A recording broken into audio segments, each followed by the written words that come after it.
Mjeshtri Agim Faja u përkujtua në 86 vjetorin e lindjes në ciklin e radhës Dialog me Ngjyra, që organizohet nga Qendra Kulturore Aleksandër Mojsiu në Durrës.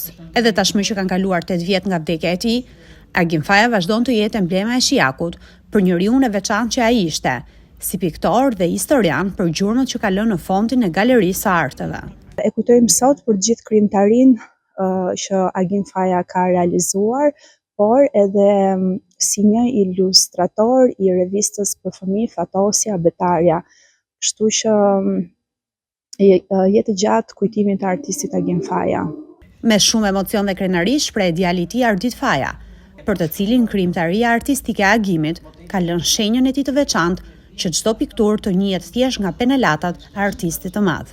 Është një gjë tepër e veçantë, sepse këto janë autorë cilët kanë kontribuar me veprat e tyre në fondin e Galerisë së Arteve të Durrësit, por dhe për te, janë autorë cilët i përkasin kulturës dhe artet në mbar Shqipërinë, duke filluar një brez që nga profesor Gim Shami, Skënder Kokoboba dhe më të vjetrit, duke ardhur deri tek brezi më i ri. Natyrisht, pjesë e këtij brezi është dhe i madh, që sot ka një përvetor. Është një krijimtari e pasur, është një autor tepër i veçantë që ka sjellë gjithmonë vepra autentike, mbështetur fort në folklorin dhe në zonën në cilën ai ka punuar dhe ka lumtuar gjatë gjithë jetës së tij.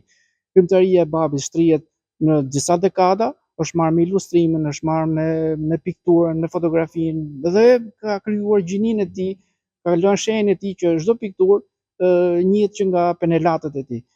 Një gjë e rëndësishme dhe veçantë është ilustrimi abetarës, për cila ka ekzistuar për rreth 17 vite në sistemin shkollor. Gjitha flet për një punë shumë të madhe. Në mbi 50 vite karrierë artistike, Agim Faja ka hapur mbi 11 ekspozita, të cilat kanë shëtitur në qytete të ndryshme brenda dhe jashtë vendit. Punimet e tij janë ekspozuar në Egjipt, Kinë, Algjeri, Turqi, Rumani, Kosovë, Francë, Itali e Gjermani dhe një pjesë kanë mbetur atje në koleksionet private apo shtetërore.